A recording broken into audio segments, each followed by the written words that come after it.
Alright, so 3 minutes to go. 33-30.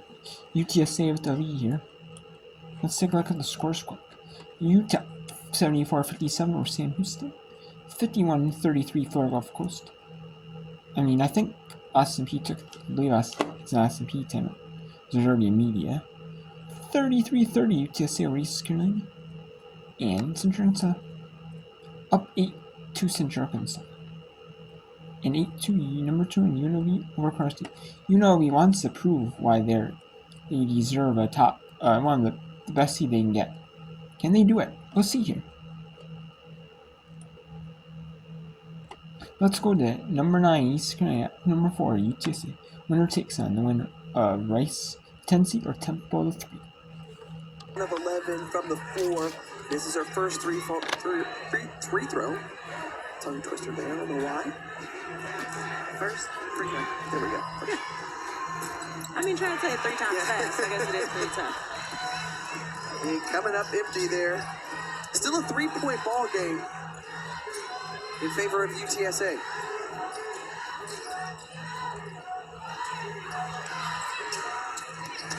Sydney Love coming right near our table, trying to save that one. Able to do so, retaining possession are the Roadrunners. And Kira White tries to pass it around. Weish gets the loose ball.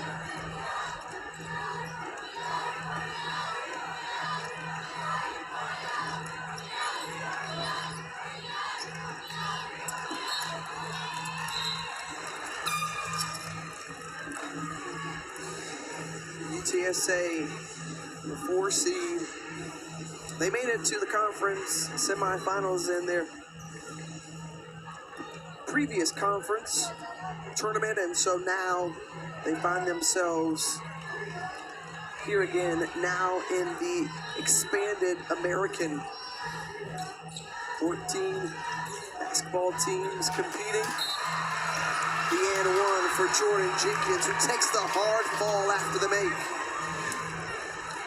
And you gotta love to see that for Jenkins. We just talked about her needing to get it going, and what a better way to do it than with an and 1.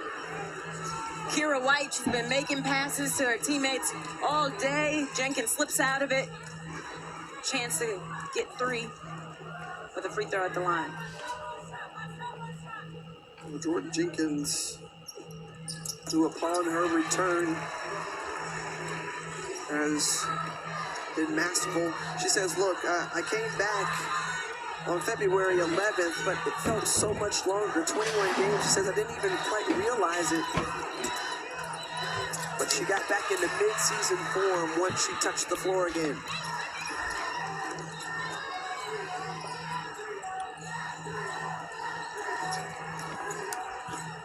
Jenkins trying to go at it again. She's fouled.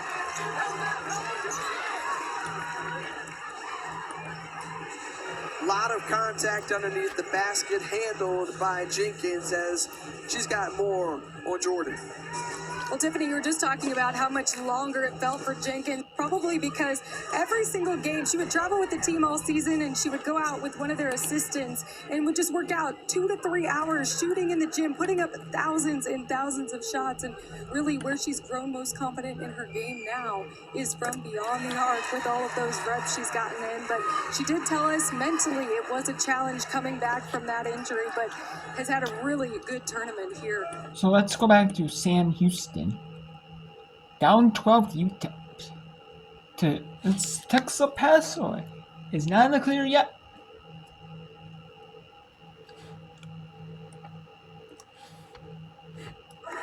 And it looked like her coach just wanted to have a conversation with her and put her back in. And I imagine that conversation said something like, shoot the ball, girl. Good follow on Henry. First personal on the senior out of Wichita, Kansas. Jefferson back into the game. Seton checking out. Just over a minute and 30 seconds left in this round 1 game in Huntsville. And if this first game is anything of what we're going to see over the next couple of days, you're in store for quite the tournament as Stanton airballs the 3.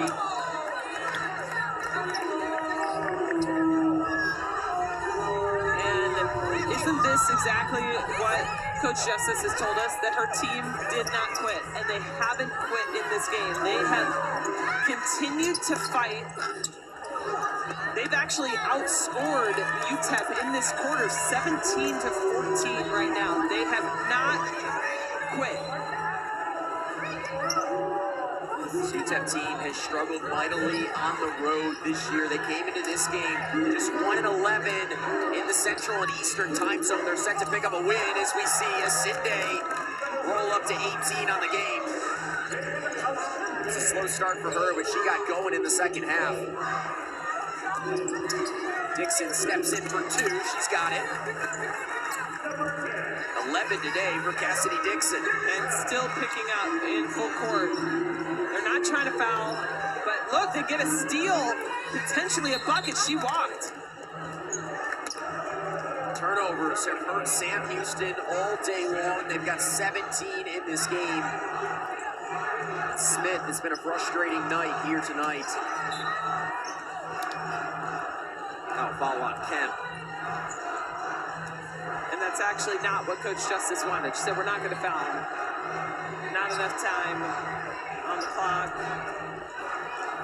to be able to come back in this one, but I just have so much respect. Okay, so Texas El Paso is going to move on to round 2 in the NCAA tournament. Or round 2 in the CUSA tournament, not in the NCAA, it's in the CUSA tournament. We'll move on to the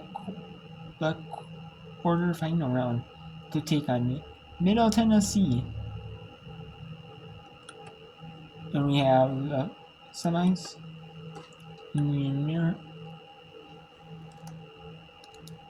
It is 35-27 in favor of Central and South.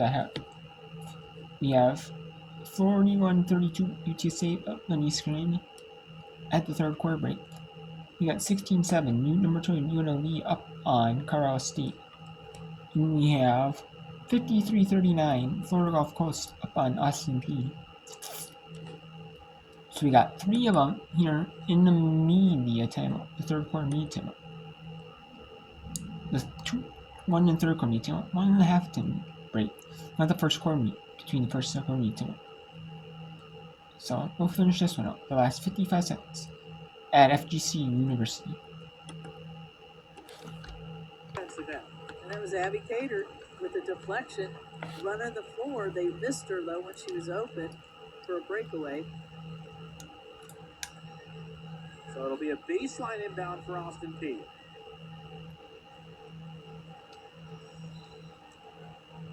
With 51 seconds to play in the third. And a tangle up in the lane, and it looked like from here that Haywood might have thrown an elbow after the whistle. They didn't call it initially, and they went over to talk to her instead. Well, it's a physical cut, and Guthrie is physical defensively, so I don't think she appreciated the physicality there, but they let him play and straighten it out. Yeah, you can appreciate the lack of a technical there.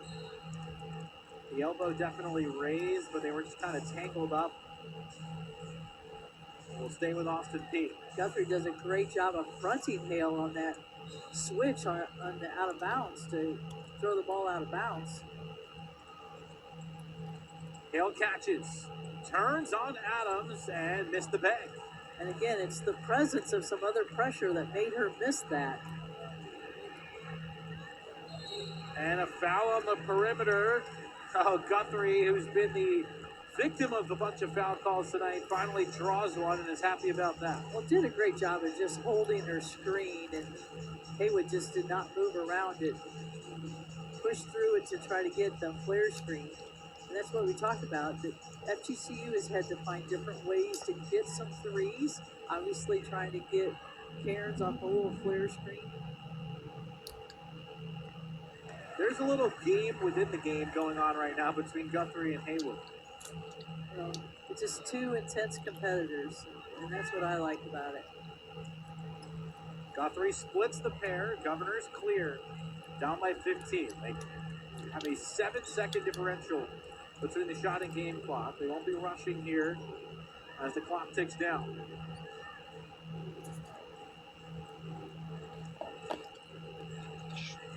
13 to shoot. Cater gives it up. Nelson on the bounce. Leans in through contact and scores. And again, players go flying to the deck. Well, the pursuit of the ball became very physical. He got players down because obviously the hustle, get tangled up with legs. And both Adams and Hale are shaken up. And that's a hard physical contact. And you can tell. Look at that. Ooh, you can tell. Some tough physical contact, you can tell. But definitely shaking it up.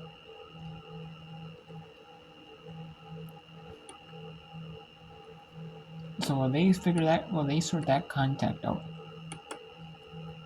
Or or bring out the training stuff to get the player off the court as quickly as possible? And they're gonna review it for is that just tangled up contact? We'll see here. In a physical battle here.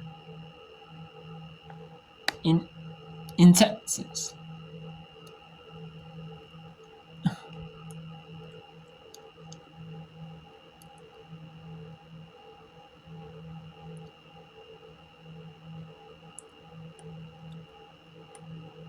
And let's go to the American Summit. The first American Summit is. Winner goes to ESPN. Winner plays on ESPNU tomorrow at 7 Eastern. Before after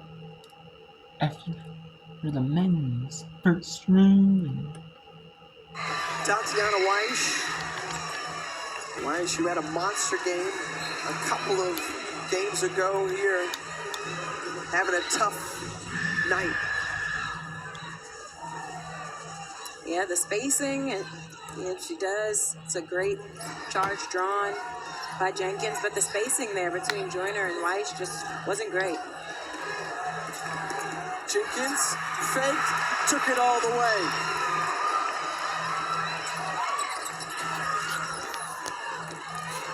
UTSA playing like a team, inspired and very different from their first meeting back on January 2nd as Danae McNeil with the bucket.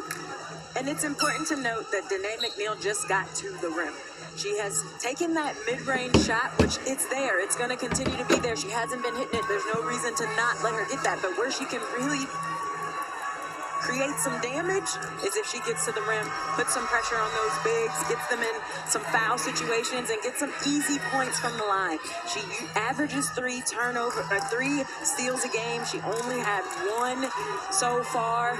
This ECU team averages about 19 points off turnovers a game, and today they haven't quite gotten to that mark.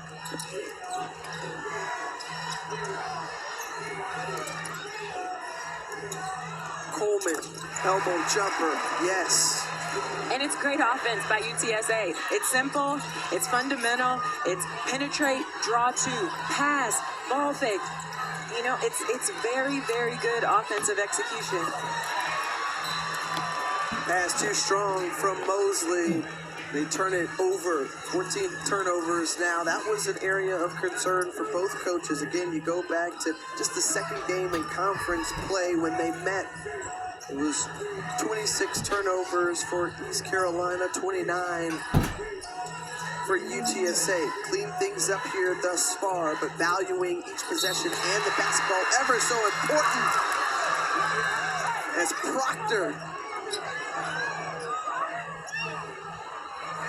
They're going to see if Morgan Mosley is okay. She was defending there.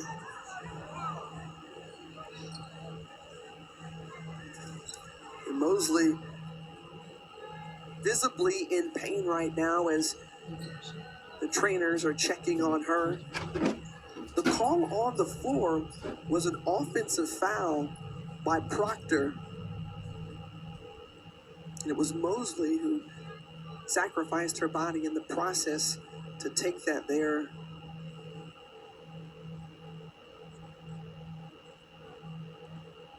Having a look at her as both teams go back to the bench. and you see her immediately grab her head as she stood there and took that. And so it's gone quiet inside Dickey's arena as the senior from Centerville, Maryland, is talking to the trainers. They're communicating with her as everyone is looking on at an excellent sign as she's able to sit up and walk off under her own power.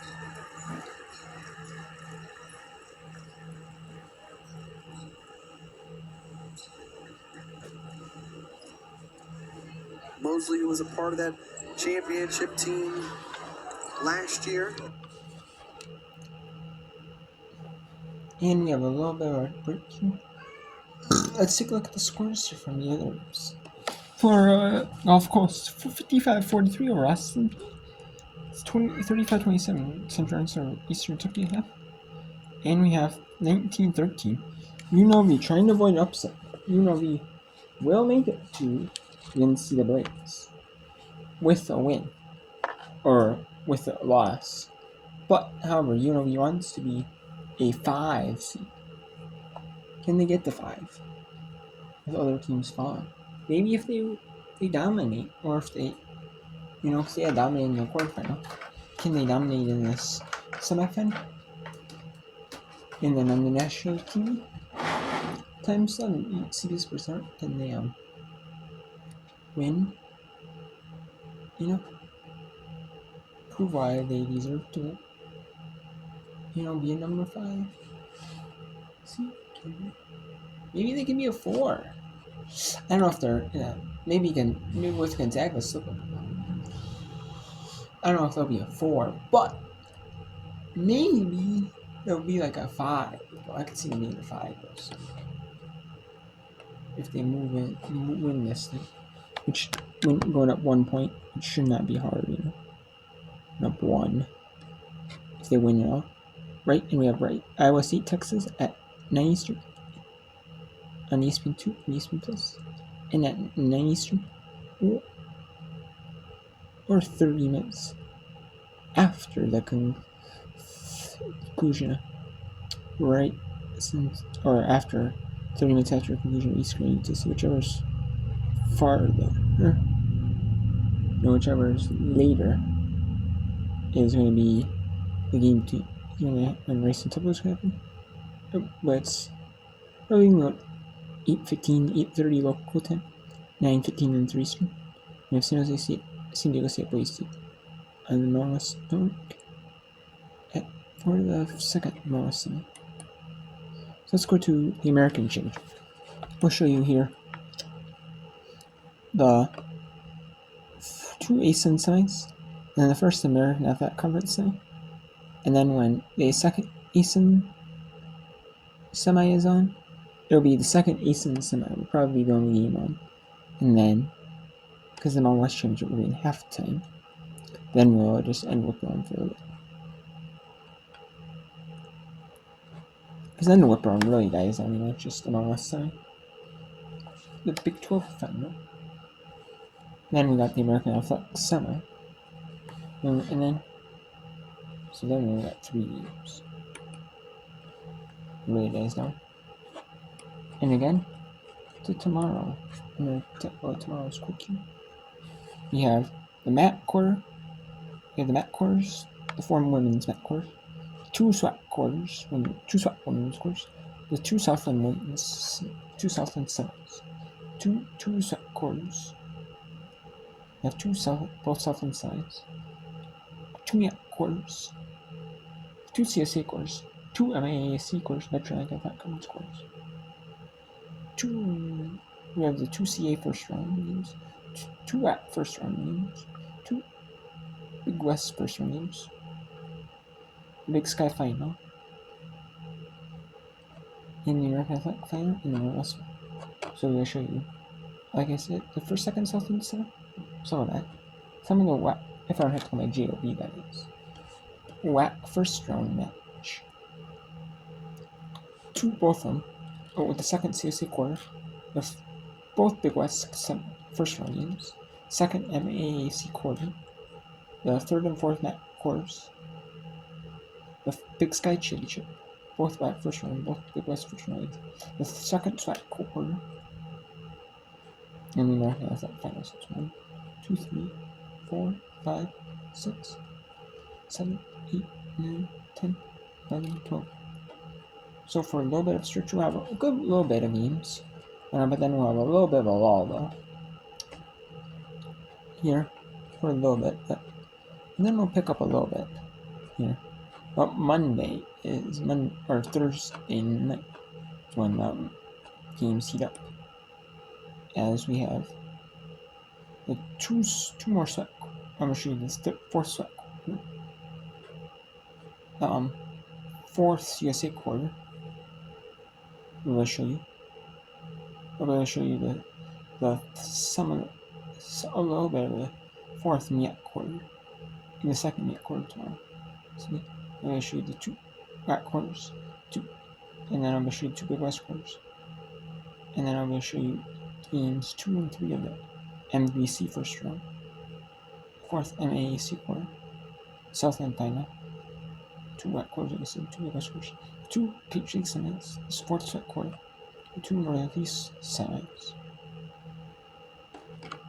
So, yeah. So yeah. So I'm gonna go. I'm gonna make another bit part. I'll be back.